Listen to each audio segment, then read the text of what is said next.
Hi, everyone. Welcome to the first installment of the IMM Senior podcast, Between Two Lines. I'm joined today, I'm Patrick Merklee. I'm joined with my co-host, Everett, Huynh.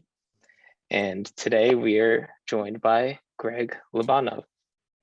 Would you like to introduce yourself, Greg? Sure. I'm an indie game developer. I've made a bunch of indie games for the last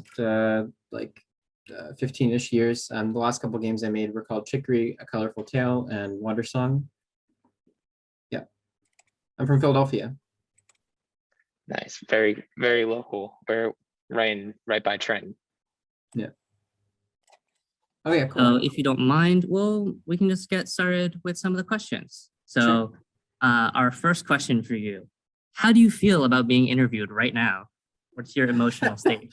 I guess I'm flattered. I haven't done like an interview with a college podcast before, so it's cool.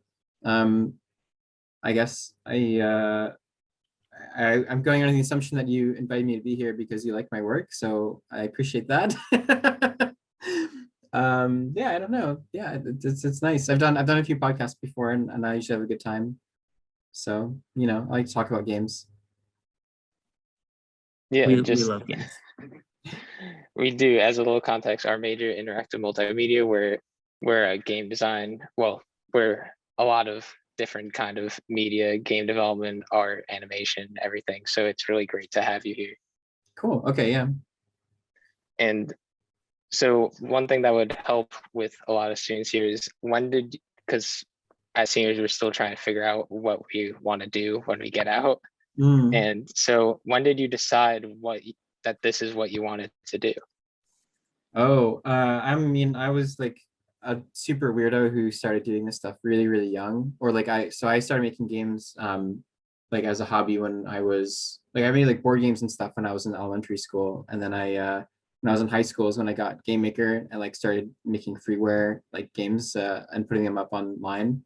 That was before itch.io existed, but what I was doing was basically equivalent of like what itch.io is now, just like making small free things and putting them up. And then my first commercial game was like I think my senior year or like right my first year of college, I think. Around there, like I started working on that stuff. And that was like when iPhone was like a pretty big like new place to make like premium games. So I was making like $3 iPhone games, which is really silly to think about now.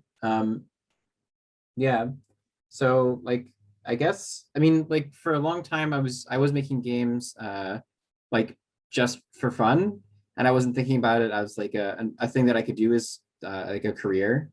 And then it was only when I kind of got to like my last year of high school and I had to actually pick like a college or start thinking about college, that I realized that I could actually go somewhere to study making games, which I thought was really cool. So it was sort of like I guess like if I'm allowed, like I'll try that. It always kind of felt like, especially doing stuff the indie way that I've been doing, where I kind of self-publish games. It's always felt like not like the smartest idea, because like for a long time I was like living on like really really tiny like iPhone game sales and like check to check, and I was like not looking for a job in the industry, which was like frustrating for my parents, I think. But I really really wanted to like just make games and like see if I could succeed at doing them the indie way. So yeah, it's like, yeah, to answer the question how I knew, I don't really know when I knew. It was just like I was trying until like it worked. Like the last couple of games I've done have been more successful. Like it feels now like it was a good idea, but up until then I wasn't sure. That's great. On a different topic, what's your favorite hobby aside from games? Well, playing games can be one, but what do you do outside of making games? Outside of games, my favorite hobby, I really, really like riding my bike. I have a single speed like fixie that is just really, really fun to ride. And I really like playing volleyball. And that's been really fun actually as a pandemic safe activity, because you play it outside, you're usually pretty far from everyone else. So it's actually pretty easy to get like a group together. So it's always like a nice way to see a bunch of people in a way that felt good, especially now. But yeah, both those things are really, really fun for me to do. Yeah. when I graduated from college, I rode across the United States on a bicycle, which is pretty fun. Yeah, I really like to bike. we had just I don't know about the other class section, but our class section, we saw your talk about after you had finished your bike ride, and it was very great to watch and to see, your process and your journey and afterwards. Yeah, thank you. Yeah, I was pretty like hyped up at that time. Also, my everything was just like going crazy because I hadn't shaved or done anything in months. I'm just basically the same as what I'm looking at right now. Yeah, that Yeah. seems like a really cool adventure. Would you recommend anyone else do something like that? Like, If you are excited about the idea, you should try it because it's definitely one of those like, I don't know, like if you're curious or interested to experience that, then you should do it. It doesn't have to be right now. A lot of most people I met when I was on that trip who were kind of doing the same thing were like retired, like old people. And biking is actually one of the things that even when you are like aging is still like pretty like relatively easy in your body compared to say running or climbing or something. So that's something that a lot of people, even when they were retired, were like looking at doing. So you don't have to do it right now, but yeah, if you're interested, I think it's a really fun experience. excellent. That would be awesome. Now, going back to your game development process, what is your favorite part about making games?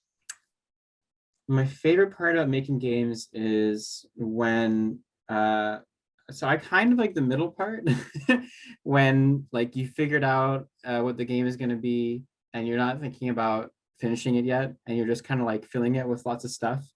I really enjoy that part because that's just when I don't know, like my background before, like when I was thinking about making games and I was like a kid and stuff, I was also really into drawing comics and like writing like little like books and stuff. And the middle part of making a game is the part that feels most like doing that stuff where you just have this like bucket and you're just filling it with ideas and putting, like new things happening and new characters and stuff. So I really enjoy that part of it. I hate the finishing part. I didn't always hate it, but I really like the more like pro I get, the more finishing games just sucks. But it's really good to practice.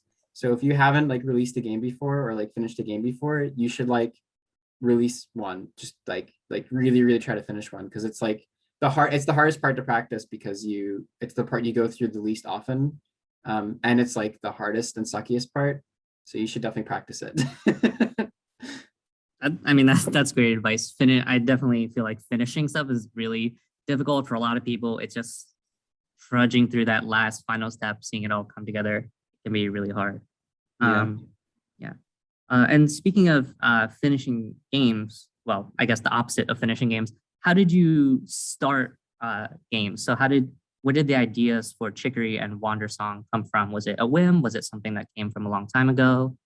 Both of them was kind of started from like a kind of a core feeling that I wanted the game to have, not knowing necessarily like how it was gonna work. And then I think for both of them, I was prototyping kind of little gameplay things. Like for Wandersong, it was the thing that started it was just like I was trying to figure out if a game controller could be like made into a little musical instrument, and so I implemented like which is a gray screen, and I implemented that like a rainbow circle wheel to play with the making channels with the control stick. And I thought that was pretty fun. And then I started thinking about building on that. I was like, oh, what if this was attached like a character that you're moving around or something? And then, it kind of went from there. And then yeah, for Chicory, it was the painting stuff. And I kind of knew I wanted it to be about drawing, but I was trying different like camera angles and ways of doing drawing stuff. Like I tried making Chicory a platformer first. I was thinking about it as like a puzzle game maybe. Before I figured out that like the top-down camera angle was the coolest way to do painting because then the whole screen was like a drawable surface, which felt really cool. So yeah, I guess both of them were like a very really basic mechanical idea that I was kind of just trying out. And I was looking for like making something that was really fun and also like had a lot of kind of ways it could hook into other stuff. Because what you want is something that's like fun to do for a long time and can have lots of different little like ins and outs, if that makes sense. Yeah, so that's how both those games started. Yeah. So would you say they kind of started with a little bit of a mechanic, a little bit of a feeling, and just kind of grew from there? Yeah, yeah. It's usually the mechanic is usually the first thing I was trying to figure out, and then shortly after, like I had like a pretty solid like little prototype that was fun and like one little screen. Then I would start thinking about story stuff, like thinking about like, oh, like what kind of character would do these things? What would this game be about? Like what's the conflict or whatever? And that usually helped give me structure to guide like what the first level is going to look like and like what happens and that kind of thing. Yeah, so the whole starting process of games can be scary. As you said, you went indie, and I know myself, along with a few of my other classmates, we have started considering indie as a viable option. And we noticed that both of your larger titles, Wandersong and Chicory, both started on Kickstarter. So we were sort of wondering, why did you decide Kickstarter was the best option? And what advice would you have for people looking to sort of start with that process as well? Like, what was your experience using Kickstarter? So my experience was actually really good. And I know that there's a lot of like often bad press, but I think it's usually because when projects go really bad, like that's what people write news about. But most projects on Kickstarter are totally fine. And I actually had a really good experience because I mean, so I part of it too, I think, is about how it aligns with the way that you work. I actually really like I'm a very consistent kind of person. I'm actually quite good at meeting deadlines. I wouldn't say I'm good at a lot of things, but meeting deadlines is something I'm actually pretty solid with when it comes to games. So like when it with Kickstarter stuff, like I found it quite easy to communicate with people. And even when schedule stuff shifted or whatever, like I mean, I was in the habit of communicating with people, and like our backers were always super, super nice, like painfully nice. They'd be like, "Oh, like you should just delay it longer if you want," like like there was never like a problem with that stuff. So and I really enjoy making games out in the open. In fact, if I could choose anything, like I would skip Kickstarter and just like go to early access or something if it made sense for my projects, because I just really I hate keeping stuff secret. Like I want to like make the game and I want to show people what I'm doing and just be able to talk about it. Like it's not like a, yeah. But for the last couple games I was doing, early access just didn't make sense because they were linear story games. So that's why Kickstarter is like the next best thing where, you can like show it early on and get people excited about it. And that aspect is important too, because especially if you're starting small, you like you need some way to get people excited about your game before it comes out, and Kickstarter was kind of like a way to do that for me.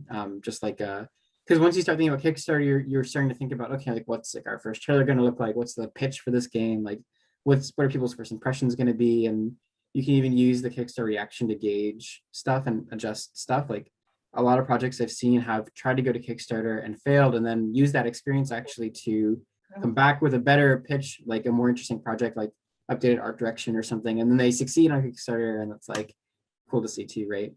So I like it for those reasons, like being where I am, it's just a nice kind of like testing ground. And you make money, which is really good if you succeed. Yeah, I mean that sounds great. I know I've seen the snippet that you posted of what you're working on now, and I've seen the little creature. Oh yeah, the boy. Yes, the little jumping creature. Very excited to see what's next.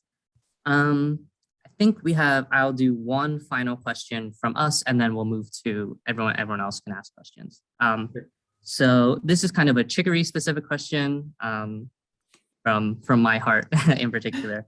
Um, and without spoiling too much for people who haven't played Chicory, I just want to ask, do you feel like you've stood on the mountain peak? How do you feel after coming down from it? You want to talk about that? Uh, yeah. Do I feel like I've stood on the mountaintop? Like I don't know. Like it's like in reality, there's always like the more you succeed at stuff, the more you're also aware of like where you could also be better, or like where other people are succeeding more. So Yeah. As like soon as you've climbed up to the mountaintop, you can see all the other mountains you haven't climbed. yeah, I think in the world of Chicory, like it's a lot more binary when it comes to that stuff. But like I definitely feel that I've like existed at different like levels of like visibility and success. And like I definitely feel the difference in that.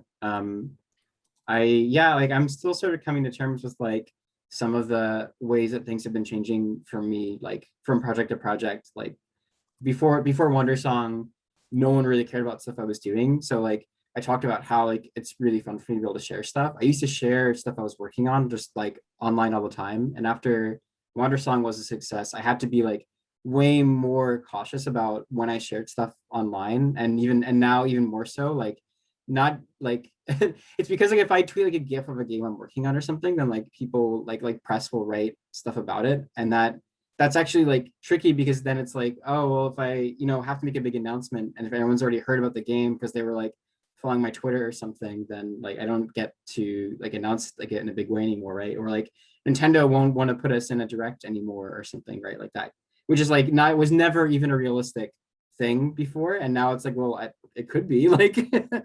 So the way that changes stuff is really weird, and the way it changes the way like people, I don't know, like look at me or talk to me is like kind of interesting too, I guess. And I'm like coming in terms of that too.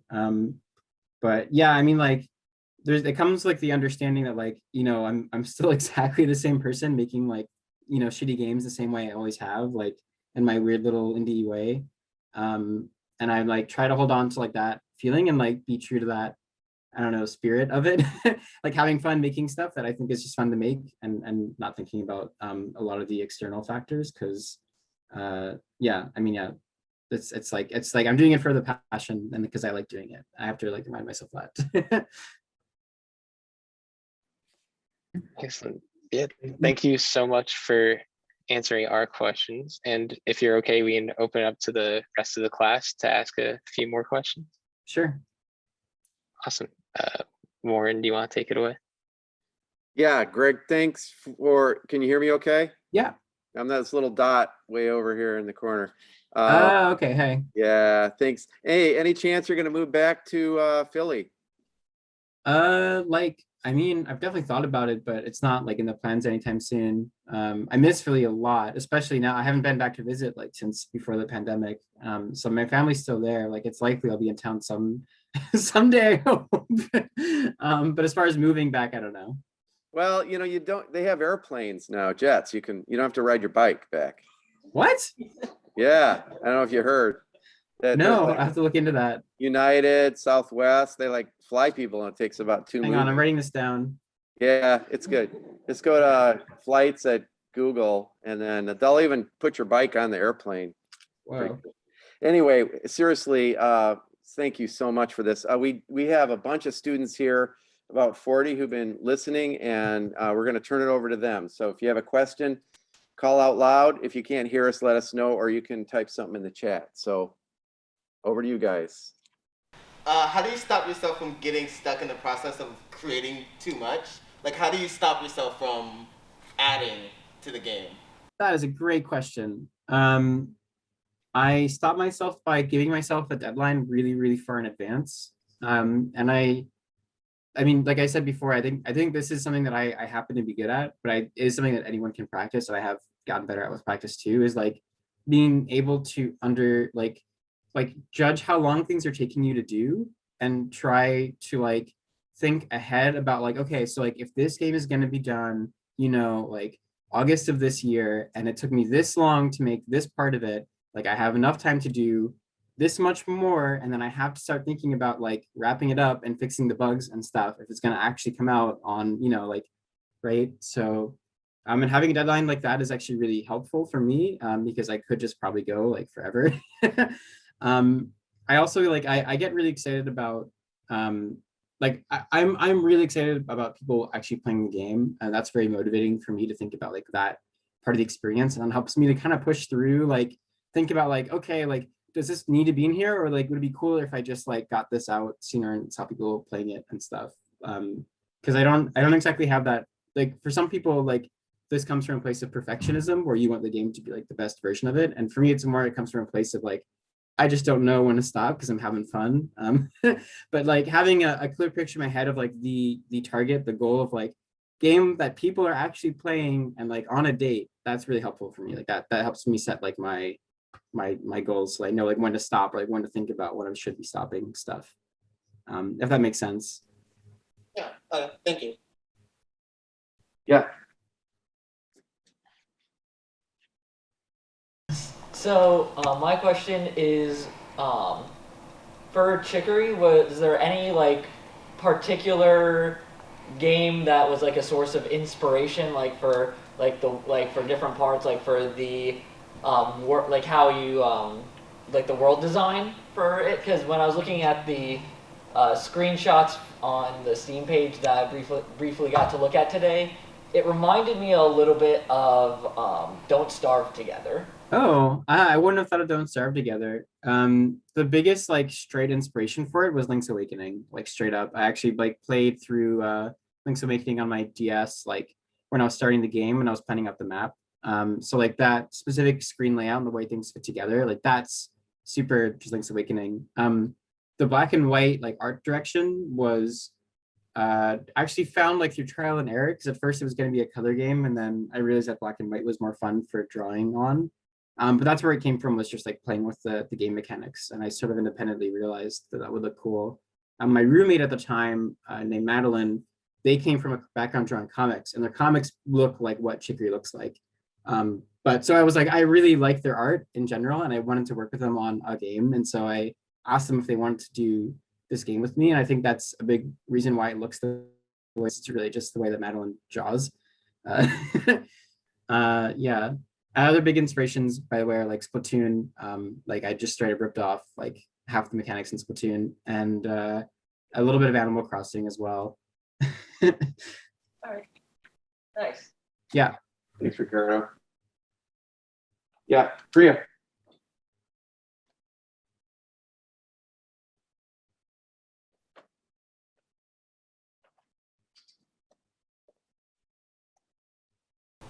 My question was basically going to be, what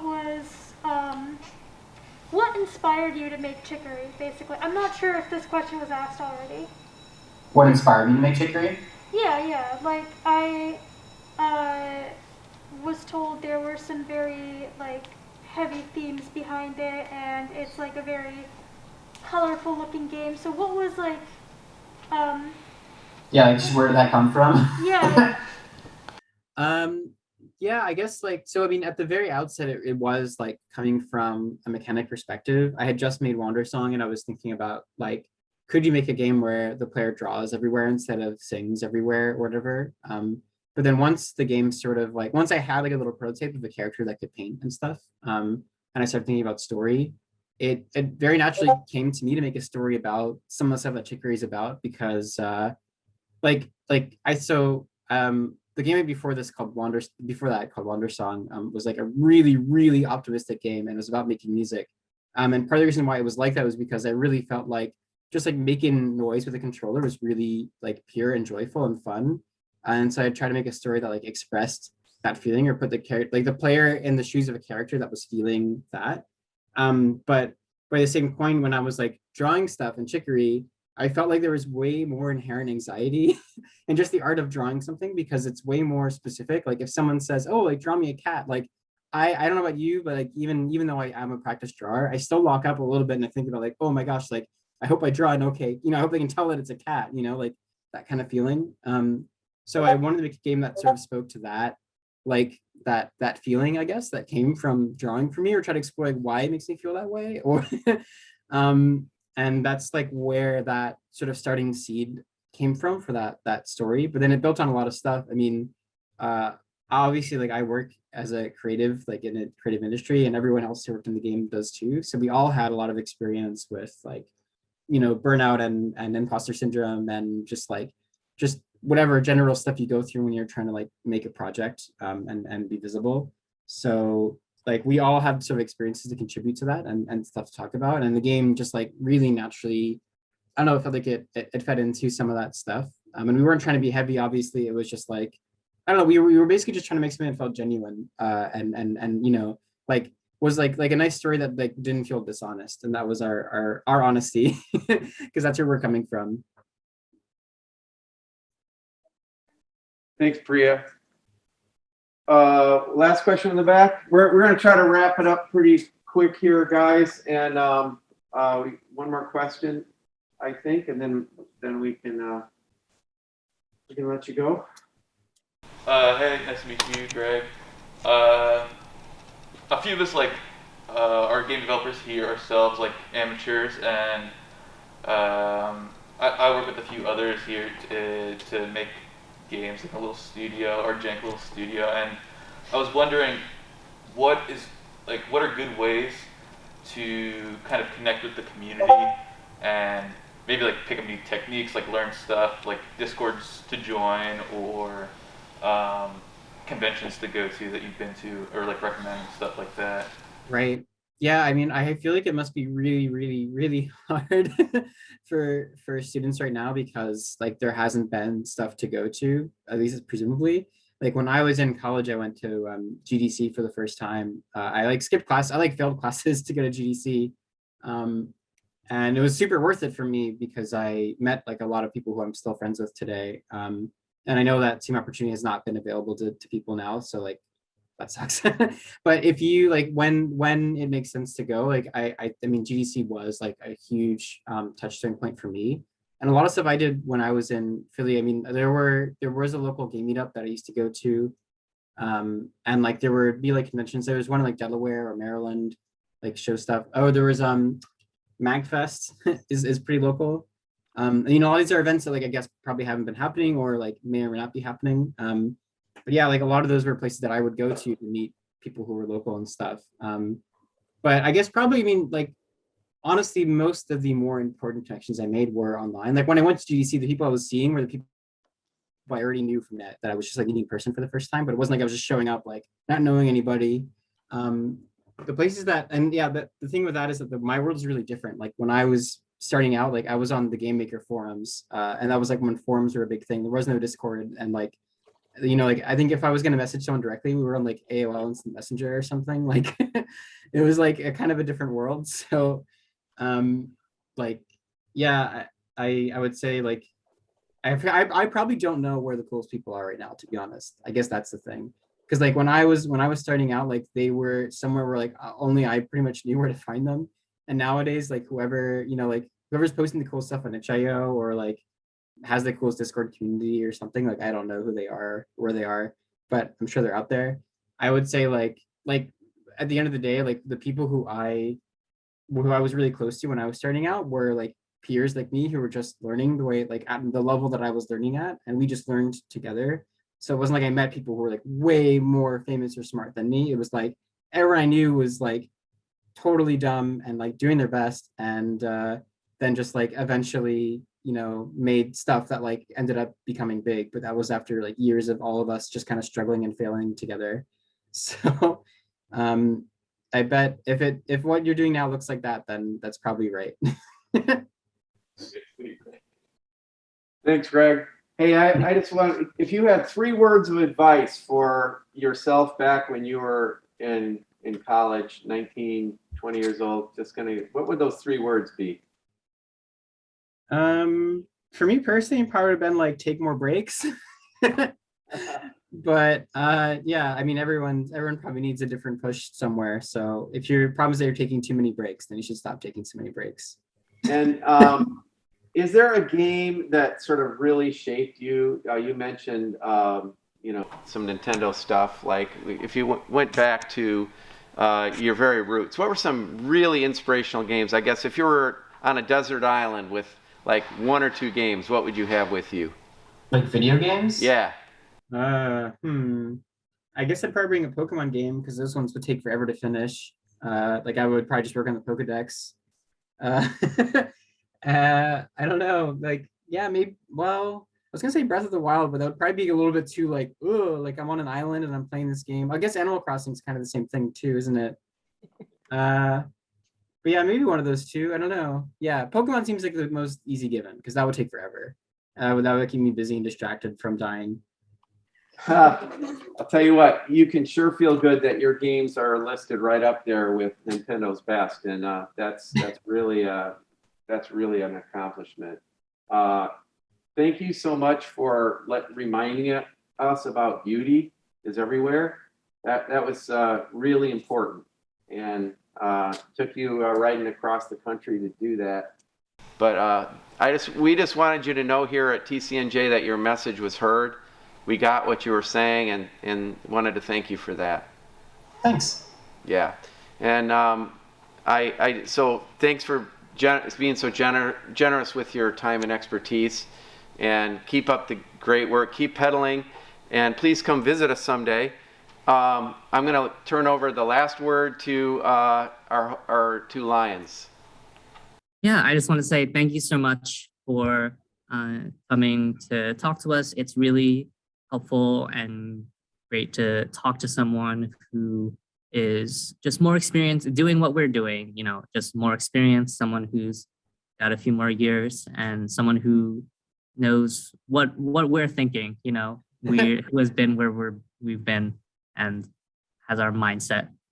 Just want to say thank you so much for coming, and, you know, for putting your work out there and letting people, taking the time and the effort to work not only alone but with other people to create products, you know, from the heart to share with everyone else. So I think that's what Chicory is about, isn't it? So Yeah, thank you very much. I really appreciate it. It was nice talking with you all. Thank you so much. Yeah. Thank you, guys. Let's give it up. Greg. Okay, bye. Take care. Thank Thank you. you.